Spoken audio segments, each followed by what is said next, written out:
Across America's crumbling Rust Belt, a phenomenon has been widely noticed yet largely unexplained. Lone toilets standing in the middle of unfinished basements with no privacy walls around them. Now, although no one seems to know why these toilets are configured this way, their images tend to provoke strong reactions across all walks of life, which is understandable since at best, we could describe the contrast of this lone toilet with no walls around it as completely undignified. A notion that is actually not far off from the truth behind why these thrones exist in the first place. Or, as one architect described it, these toilets were not meant to be used. Rather, they acted as a sacrificial element of the house, part of the system designed to fail first. But then, something strange happened. With time, these toilets became culturally important to the functional reality of the industrial American city, and hence their existence continued well beyond the infrastructural necessity. So why does nearly every Rust Belt home in America have that lone toilet in the basement, and how are they used now? Stay tuned to find out as we uncover the rise and fall of the Pittsburgh Potty. I'm your host Ryan Sokash, and you're watching It's History. Our story begins in the late 19th century, when the U.S. was on the rise as an industrial power, and Pittsburgh stood at the very heart of this transformation. Along that path, rapid population growth increased urban density, necessitating measures to accommodate the massive influx of the working class. In other words, architecturally at least, the solution for this was the so-called American four-square-style home, a budget-friendly house which, believe it or not, was sometimes built from mail-order kits. These homes could accommodate the family of the men who operated the blast furnaces and rail yards of America, and frankly, they offered an improved standard of living as compared to the homes back on the old continent, not to mention those crowded tenement houses that they left behind in the cities. What's more, it needs to be emphasized that working-class homes constructed between 1880 and 1910 were a significant milestone in domestic history, particularly as they adopted modern indoor plumbing. However, the municipal infrastructure of the time was rudimentary and struggled to keep pace with this sudden upswing in population and flushing, a fact that made having a toilet in the house a very dangerous proposition. Let me explain. Many early sewer systems were primitive, sometimes using a range of cheap, improvised materials. In some neighborhoods, they were put together with things like wooden pipes, a stopgap solution that quickly proved to be inadequate. Making matters worse, most developing cities also implemented something known as combined sewer systems. Basically, both domestic waste and heavy rainwater were channeled through a single set of underground lines before being discharged into a river or wetland. This caused a wide range of hygiene problems, but the most immediate catch in cities with uneven land, such as those in Pennsylvania, were that the systems were frequently overwhelmed during heavy rains, causing what multiple sources refer to as a fecal conundrum, or a sewage backup through residential connections. The results were often catastrophic for a home's interior. When the system failed, waste had a nasty habit of reappearing in the worst possible places, like upstairs bathtubs, toilets, and finished rooms that were never designed to handle such a disaster. And so it didn't take more than a few of these backup events before architects concluded that if the system's flaw couldn't be fixed overnight, they could at least choose what part of the house would be destroyed in a worst-case scenario. The pragmatic solution was to install a standalone toilet at the lowest part of the home. As one architect later explained in interviews, the basement toilet served as a deliberate weak point in the system, a place where sewage pressure could first escape when everything else went wrong. So at this point you might be thinking, okay, that makes sense, but why would they put a toilet in the basement for this purpose?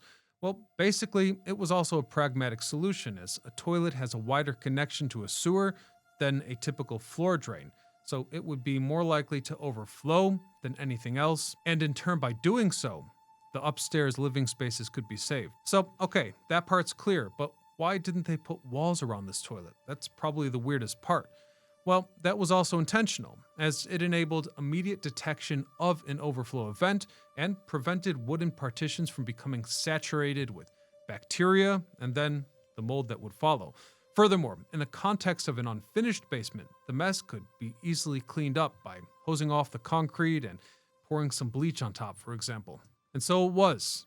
Home after home was installed with this lone toilet in the basement. It would take nearly half a century for city planners to separate the combined systems, And so many homes across Pennsylvania, and Pittsburgh in particular, were designed with what came to be known as the Pittsburgh Potty in the basement. However, over the decades that followed, it became a domestic necessity.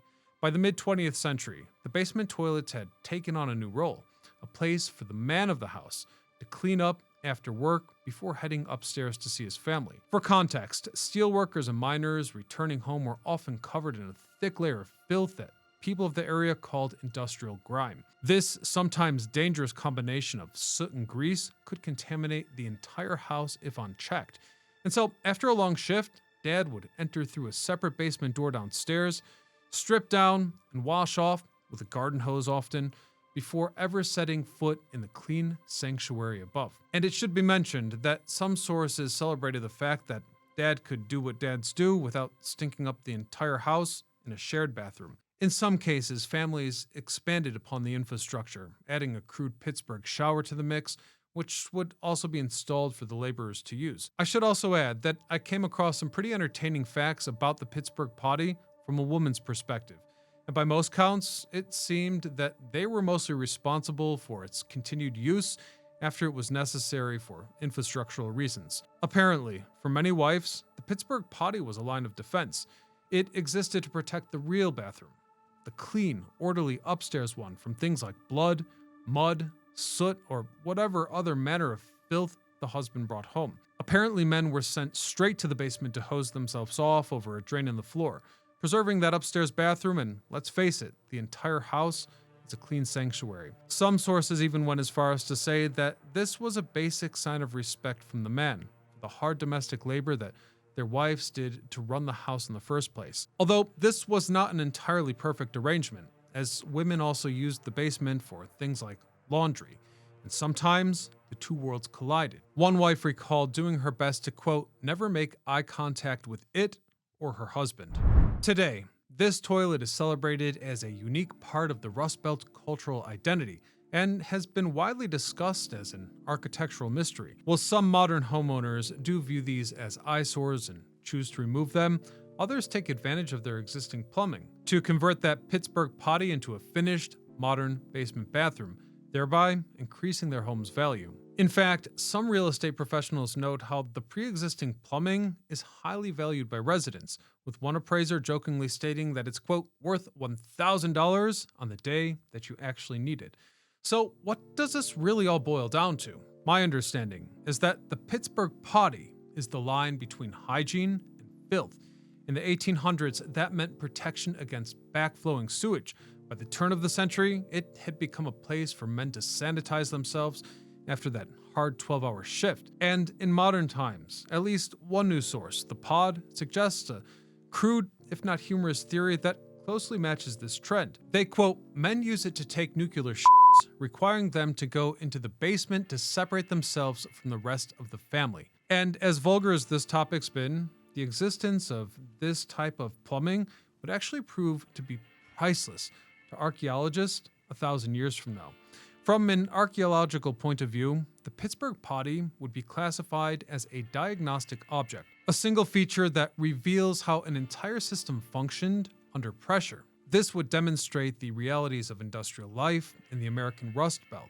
Its placement at the lowest level of the house would also point to a time when sewer systems regularly failed, and homeowners chose containment over catastrophe. It would also mark the basement as a transitional zone, a place where industrial workers shed soot, grease, and the physical evidence of labor before re-entering family life. Economically speaking, it would display the priorities of working-class families of the time. We know this because similar conclusions have been reached by discoveries in medieval castles, places which, as it turns out, might have been worse off than blue-collar America when it comes to the topic of the whole bathroom situation. And if that sounds interesting to you, you need to go over to my other channel, What's Inside the Castle, by clicking one of the links on screen or in the description below so that you can see for yourself just how absurd castle toilets were.